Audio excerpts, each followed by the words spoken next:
The Second World War not only changed how people lived, but where they lived. 16 million Americans put on uniforms during the war and headed for training camps and their assignments at home and abroad. Women also joined the armed forces. They joined the WACs, the Women's Army Corps. They joined the WAVES, which was the women's branch of the Navy, and they also joined the Women's Army Air Corps.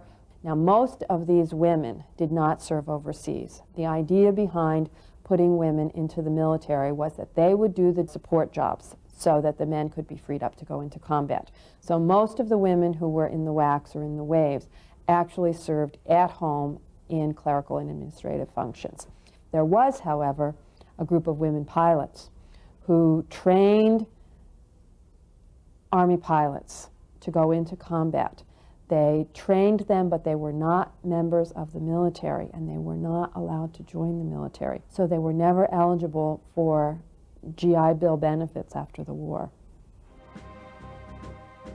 Millions of job seekers headed for the centers of transportation and industry. California alone saw its population grow by nearly 2 million. Boom towns like Los Angeles, Seattle, Baton Rouge, and Detroit attracted hundreds of thousands of would-be workers.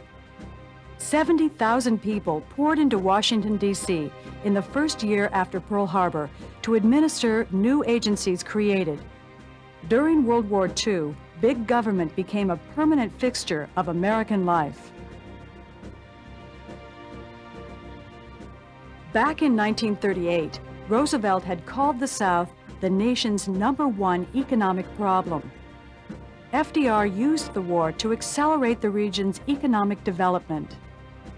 The states of the old Confederacy received a disproportionate share of defense contracts, including nearly $6 billion of federally financed industrial facilities. No group was more affected by the war than Southern blacks. 750,000 left their farms for jobs in southern cities. Renewing the great outward migration of World War I, 1.5 million left their homes to seek employment in the war plants of the West and North. The war also revitalized African Americans' struggle for racial equality. How, they asked, could America fight a war in the name of freedom and democracy, while at home it still discriminated against African Americans and other minorities? One of the real problems that Americans had in fighting the war was that they were fighting the Nazis, a racist government which was well known for its horrendous racial policies. The American racial policies are not all that good either, because Americans have a racially segregated society, and it's very, very hard to maintain the racial segregation in the United States when you're being pressed to fight an enemy who is known for his racism. So what the war does is put pressure on the ancient bad racial attitudes of white America, and it ultimately leads to the desegregation of the armed forces, and I think ultimately to the civil rights movement. In 1941, to protest discrimination in the nation's war industries, labor leader A. Philip Randolph threatened to march 100,000 blacks on Washington, D.C. To prevent this, FDR issued an executive order creating the Fair Employment Practices Committee, which outlawed racial discrimination in America's defense industries. African Americans would make significant economic gains during the war, moving up the occupational ladder into skilled jobs previously reserved for whites only. But their advances did not take place without conflict. The movement of minorities into the nation's cities increased long-standing racial tensions.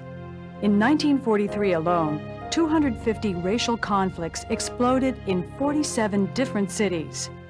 In Detroit, 30 hours of rioting left 34 people dead and property damage in excess of $2 million. A number of Native American Indians served in the Army, and some of them were in famous units. There was a famous Navajo unit that used their native language to fool the enemy, because instead of using code, they talked in their native language, and the Japanese could never figure out what they were doing, and so never broke their Navajo language. In other cases, Native Americans were used as scouts.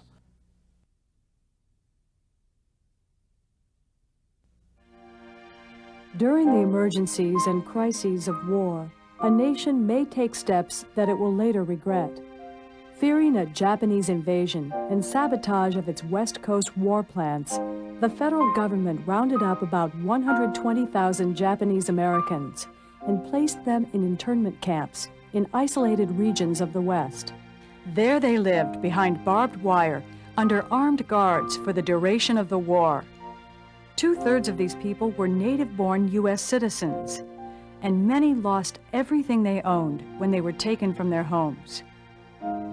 Japanese Americans faced an uphill battle in convincing the nation of their patriotism. To prove their patriotism, over 8,000 evacuees worked on Western farms. The 442nd Nisei Regimental Combat Team, composed of Japanese American volunteers from both Hawaii and the internment camps, would become the most highly decorated unit in the history of the U.S. Army for its bravery on the battlefields of Europe.